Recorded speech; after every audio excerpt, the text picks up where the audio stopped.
Assalamualaikum teman-teman. Seperti biasa sebelum mulai Mimin mendoakan semoga teman-teman semua selalu dalam keadaan sehat walafiat. Oke, kali ini kita akan melanjutkan Martial Master versi novel bagian 769. Bagi yang baru bergabung, selamat bergabung. Dan bagi yang belum subscribe, subscribe dulu lah agar Mimin tambah semangat lagi nih bikin videonya. Oke, kalau sudah kita langsung masuk ke isi ceritanya.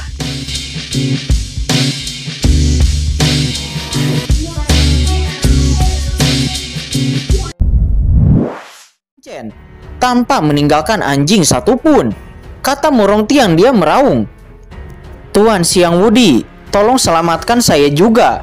Selama Anda menyelamatkan saya kali ini, mulai sekarang saya akan mengikuti Anda dan menjadi pengikut Anda, kemudian melawan dunia untuk Anda, kata Pujisi. Dia juga berteriak.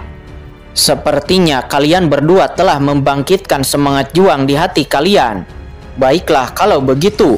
Hari ini saya akan menyelamatkanmu.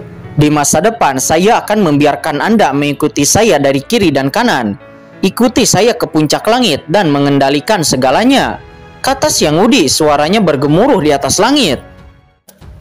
Terima kasih Tuan Xiang Wudi. Saya Pujisi akan mengikuti Anda dan menjadi pengikut Anda, kata Pujisi. Dia berteriak dengan panik. Dia sebenarnya sudah tidak tahan untuk berlutut di sini. Dia tidak sabar untuk membuka segel, melampiaskan amarahnya, kemudian membalaskan dendam kepada Qin Chen.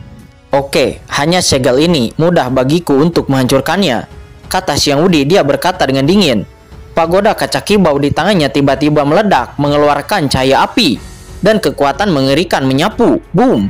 Di bawah pagoda kaca kibau, Cimei saat ini tidak bisa lagi menahan paksanya begitu mengerikan. Api berkobar menyala di tubuhnya. Dia mengerang, dan dia seketika terguncang seraya menyemburkan darah dari sudut mulutnya. Selanjutnya nyala api 7 warna yang dilepaskan oleh pagoda kaca kibau itu langsung menutupi segel Murong Tian dan Pujisi dan mencoba untuk merusaknya.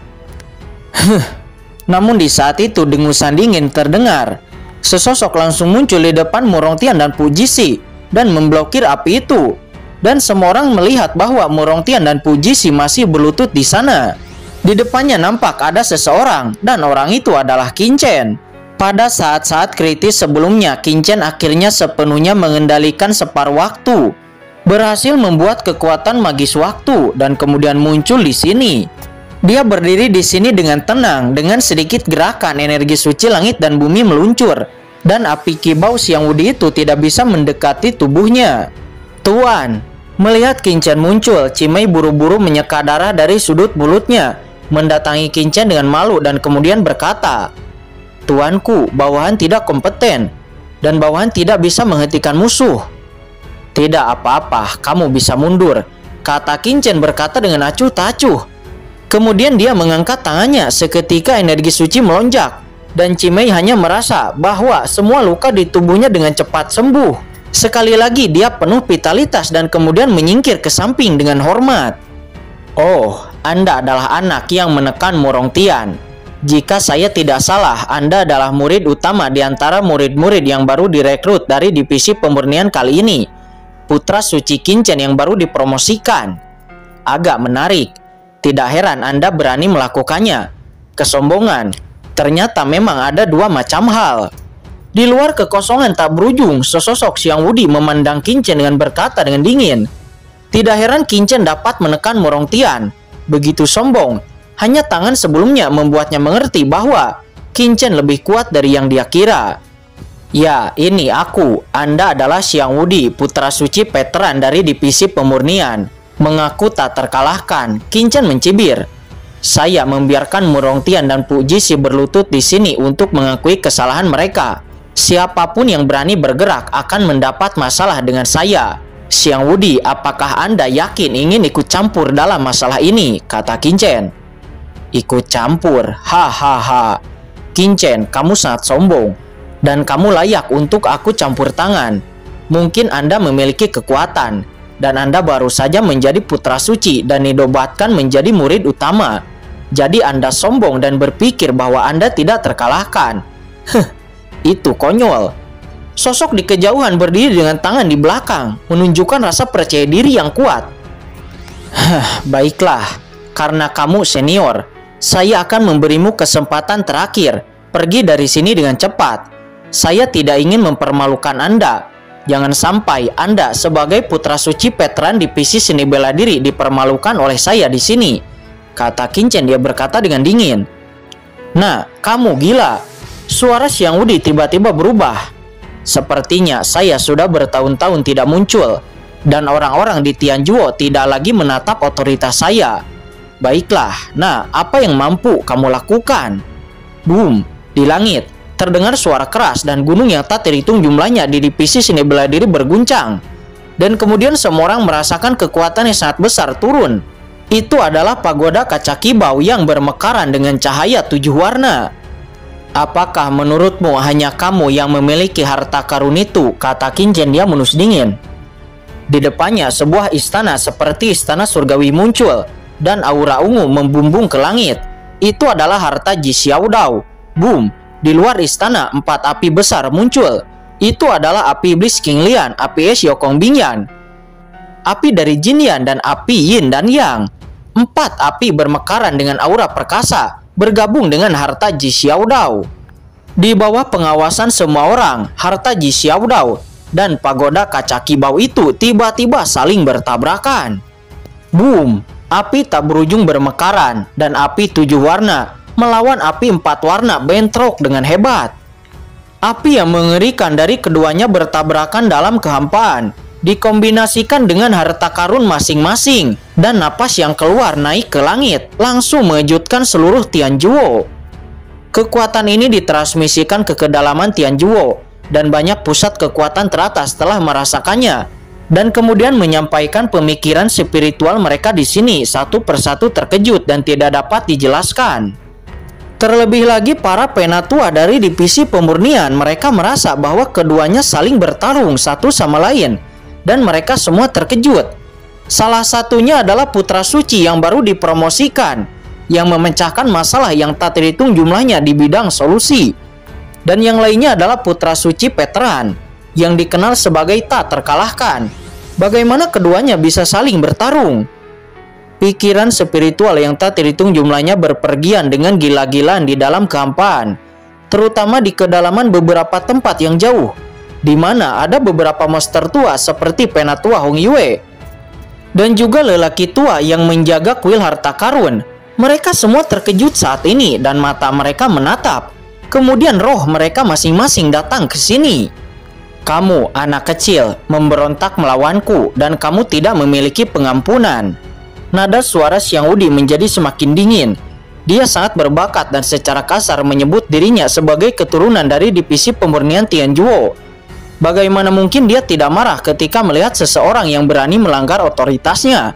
Dan terutama yang melanggar otoritasnya itu hanyalah pendatang baru seperti Qin Chen. Saat ini dia tidak lagi melakukannya untuk Merongtian, tetapi dia melakukannya untuk keagungannya sendiri. Qin Chen, apakah kamu benar-benar berpikir bahwa kamu dapat mengalahkanku? Tubuhku yang sebenarnya sedang mundur. Ini hanyalah avatar dariku yang mendesak pagoda kaca kibau untuk datang. Dan aku akan memberimu kesempatan terakhir, berlutut dan memohon belas kasihan, lalu setia padaku. Maka aku akan mengampuni hidupmu. Jika tidak, kamu akan mati di sini, kata Xiang Wudi. Dia berkata dengan marah. Lihat, Xiang Wudi benar-benar marah. Saya tidak bisa memikirkannya. Tetapi Qin Chen juga sangat kuat. Di bawah penindasan pagoda kaca kibau, dia tidak terkalahkan. Bagaimana dia bisa begitu kuat ketika dia baru saja bergabung dengan Tianjuo? Luar biasa, luar biasa. Pertempuran ini jelas merupakan pertempuran untuk meletakkan dasar bagi masa depan Tianjuo. Banyak murid dan penatua nampak saling berdiskusi. Pertarungan yang mendebarkan membuat mereka tak terbayangkan dan hampir tidak berani berkedip. Orang-orang muda saat ini lebih baik dari yang lain. Kita tidak bisa mengaturnya lagi. Di kedalaman divisi seni bela diri dan divisi pemurnian, sejumlah penatua teratas muncul, dan itu juga mengejutkan. Xiang Wudi hanyalah orang di lanah puncak tahap tengah suci surgawi, tetapi setengah dari kakinya telah memasuki tahap akhir suci surgawi. Sedangkan Qin Chen bahkan lebih dibesar-besarkan. Tampaknya dia bahkan belum mencapai tahap tengah suci surgawi. tetapi kekuatan yang dapat ditampilkan itu bahkan Penatua teratas sedikit berdebar. Ini membuat mereka merasa sangat tidak berdaya. Aku melihatmu. Pada saat ini Qin Chen tiba-tiba meraung dan mengayunkan sosoknya sebelum akhirnya muncul di istana awan ungu. Dia melihat ke pagoda kaca kibau dan melihat ke ujung kehampaan yang tak berujung. Jauh di dalam kehampaan yang jauh nampak sesosok.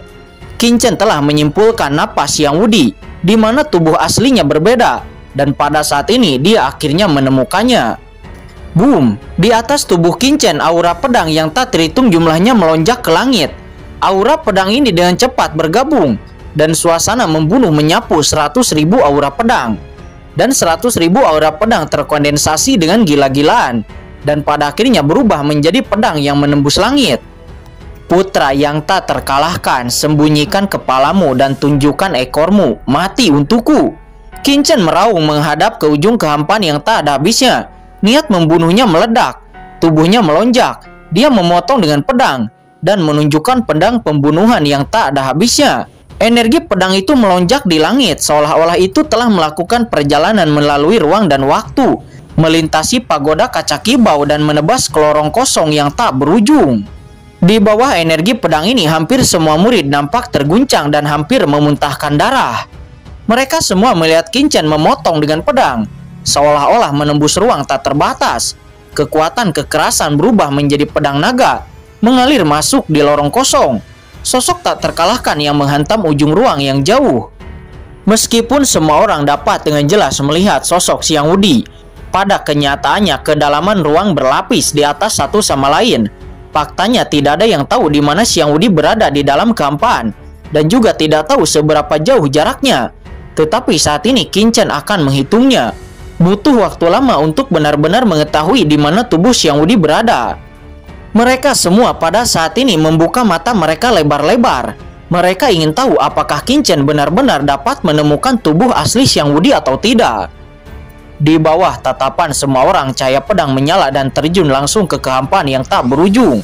Sesaat berikutnya, apa? Di ujung ruang yang jauh itu raungan marah terdengar. Dan semua orang melihat sesosok menjulang yang tak terkalahkan, diselimuti oleh energi pedang yang tak terbatas. Itu runtuh dalam gemuruh dan langsung dipenggal di bawah pedang Qin Chen. Melihat adegan ini, semua orang menjadi gila karena kaget. Metode apa Qin Chen ini? Dia sebenarnya memenggal avatar Xiang Wudi. Bagaimana ini mungkin? Dengan basis kultivasi Xiang Wudi tersembunyi dalam kehampaan, berlapis di atas satu sama lain, tidak dapat diprediksi. Bahkan beberapa penatua teratas mungkin tidak bisa menemukannya dengan mudah. Ada desas-desus bahwa tak terkalahkan ini didasarkan pada hukum ruang, dan hukum ruang yang telah mencapai tingkat transformasi. Tapi bagaimana Qin Chen bisa menemukan tiruannya di ratusan juta ruang? Banyak murid nampak terkejut dan semuanya melompat dengan kaget. Saat ini di kedalaman kehampaan yang tak ada habisnya raungan tiba-tiba terdengar. Qin Chen, kamu pendosa, pantas mendapatkan 10.000 kematian. Kamu benar-benar pantas mendapatkan 10.000 kematian. Kamu memenggal tiruanku dan membangunkanku dari retret. Sialan. Sudah berapa tahun tidak ada yang berani melanggar keagungan kursi ini. Sekarang Anda yang hanyalah putra suci kecil yang baru dipromosikan, telah menebas 1000 pedang. Hampir tidak dapat memahami kebencian di hati saya. Sial. Ledakan. Di langit di kejauhan kemarahan yang tak terbatas muncul, dan sosok yang luar biasa keluar. Itu tubuh nyata yang tak terkalahkan bergegas keluar. Dia sedang dalam retret memperbaiki rantai sihir tertinggi, hanya untuk pengalaman berikutnya dari semua putra suci. Ketika dia menerima berita bahwa Murong Tian ditekan, dia berpikir bahwa melepaskan klon akan cukup untuk mengalahkan Qin Chen. Tetapi tidak menyangka, klon dari esensi dan darahnya akan langsung dipenggal oleh Qin Chen, menyebabkan tubuh utamanya gagal mundur, gagal mendapat pahala. Dapatkah Anda membayangkan kemarahan di hatinya? Itu hanya mencurahkan api langit dan itu tidak bisa dipadamkan. Sosok ini melompat melintasi kehampaan. Xiang Wudi memandang ke langit dan meraung dengan amarah yang tak ada habisnya. Roh suci di sekujur tubuhnya, api membumbung ke langit. Seperti seorang kaisar yang sedang melakukan tur, dia dengan berani melakukan tembakan.